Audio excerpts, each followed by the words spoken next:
Coming to you live from the movie Oubliette Theatre, it's the prestigious Moublie Awards. Okay, it's that time where we nominate our favourite or least favourite parts of a film in a number of completely spurious and useless categories. As always, we kick off with our favourite quote, and I think I've probably exhausted many of my favourite quotes. It's probably your obsession is my weapon, but what do other people think? Travis, what was your favourite line? Yeah, I'm right there with you. Your obsession is my weapon. It's just a fantastic line, and it just tells the whole story right there with the movie. So I'm with you. Same line. I would say the same line as well. I mean, there's one quite long line that Barney says kind of towards the beginning of the film to his wife. So he says to her, "Look, I know you think restoring this cabin is a crazy idea, but what if it's not? What if I'm learning about myself as I go, realizing that if I can do this, I can do anything? So I take a step, I think, is this crazy? Should I stop? Then I think, not yet. There's always time to turn back if I want to. So I take another step and another and another.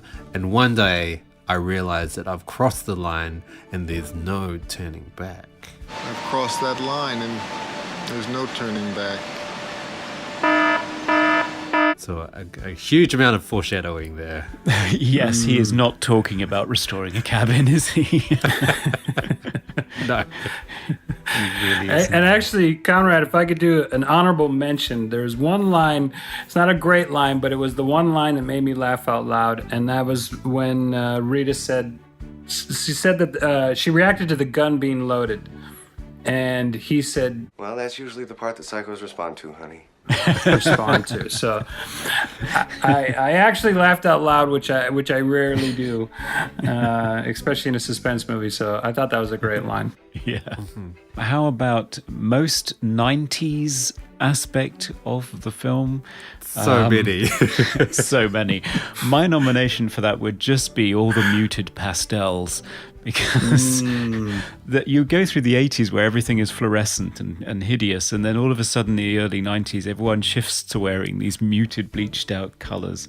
Yes. And Diane memorably is wearing this ensemble that entirely consists of different shades of beige. Yeah. Well, I definitely have mine, and that is Kiefer Sutherland playing with a hacky sack in the parking lot outside the truck stop.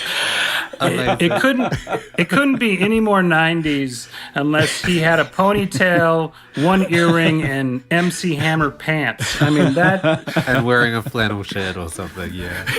Hilarious. Yeah. My most 90s moment was the 90s technology, especially the old Apple Mac computer. This is back when Apple Macs weren't good at all. They were very clunky and you couldn't really do anything. But I laughed out loud with that scene because I had a very similar computer growing up. Yeah, there's the double cassette tape answering machine as well, which is a pivotal part of the plot at one point. But wow, does that date that movie? Yeah, very true. So nominations for best hair and or costume.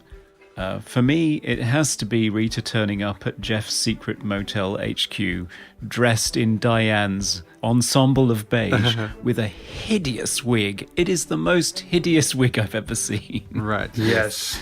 I have to agree with you. It's that you can't get any weirder and stronger, bizarre choice than that.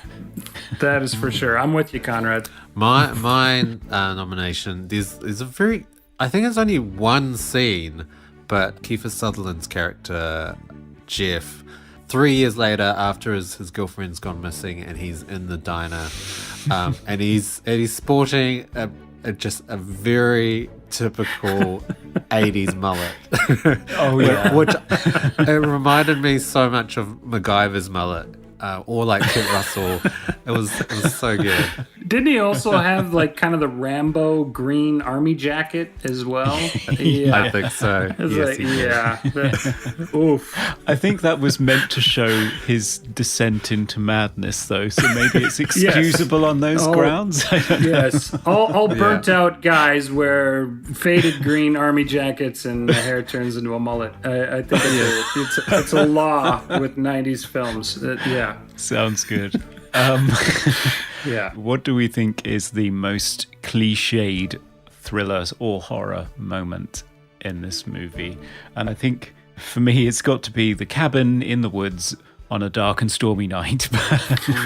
Lightning and thunder, yes. Indeed, but it has to be said, the lightning and thunder does occur in the original movie as well. So the original movie is not blameless in this regard. Right. But yes, that would be my nomination for thriller cliche. Yeah, I'm gonna have to go. I really agree with that choice. That's for sure. But I was okay with it because I just felt like this is where we're going anyway. So you might as well, Buckle up. Yeah, you might as well have the cobwebs and the, I mean, it's But for me, it was when Kiefer was trying to explain to the police officer that his girl was missing, and we knew he was gonna get a little too upset and the cop was going to tell him to back off, which tells us the cops are not going to believe you because you're out of your mind. You can't even control yourself. So when the cop said, put your face back where it belongs, and Kiefer had to do his best, but no one believes me kind of expression of angst. That was like, yeah, okay. Yeah. I do love that scene, though, because he does actually go from a typical close-up framing to uncomfortably close. So it's almost like it's a direction. It's sort of, can you put your face back where it was? Because this is not a flattering look for you. Right. Yeah. And I actually liked the scene, but it was so like page 4 thriller moment. The cops don't believe him. We need that. So throw that in there. But yeah. And Dan, how about you? My most cliche thriller scene was when Rita is trying to guess the password on his computer. It's such...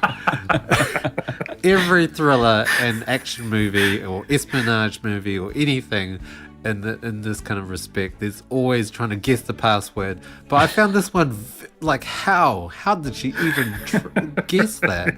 Because she ended up having to use Diane Shaver's original name, and then it was an anagram of that turned out to be Vanished, which isn't it's not even it's not even grammatical. That's terrible. Grammatically correct. Like, how did she do that? And she guesses it, and it's all I don't know. It's ridiculous. I forgot about that. Wow. But yeah, every thriller movie ever made. So, funniest scene, whether intentional or not, I have to say I did laugh myself silly at the magically delicious lady. Magically delicious. It almost seems like, again, the director is sort of pranking us with this one. It's like, we have to have this character to tell Rita where Jeff has gone. So let's make her the most ridiculous, insane character. Yeah, but also is able to recall license plate numbers completely. Oh, yeah. Perfectly. Yeah, she has a photographic memory for cereal box characters and license plate numbers, which is great. Oh, and if you want to know the license plate number of that car, you let me know. Travis, how about you? Did you find a scene funny in this movie, intentional or otherwise? You know what? It actually has to be Rita showing up in the wig. Oh, yeah. It was so...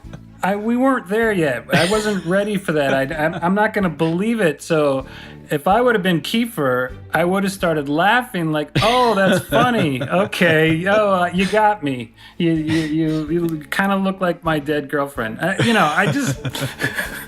It was just too bizarre. It was too out of left field. I was like, Yeah, it doesn't help that she looks ridiculous, but she does not look like Sandra Bullock. It's kind of like a Saturday Night Live skit. Like that, let's jokingly not do this well. Let's just throw this on your head, and it was. Yeah.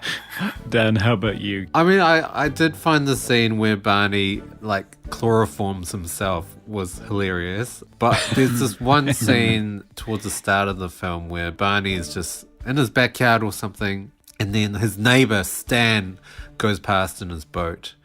And then Barney says to Stan, "Were you at your place last night? I thought I heard screams like a child." And then Stan is very bemused and confused, and he just replies, "I didn't hear a thing." And then Barney just has this very awkwardly long silence, and he kind of looks around, and then he turns back to Stan and he says, "Have a nice day." And it's like, what? That's so odd. Yeah, he's not exactly reducing his suspicion level amongst his neighbours, is he? Could have smoothed over it a little bit more than that. Exactly. Which I think in the original he does. Right. Yeah. Okay, and that's our Moublies. Yes.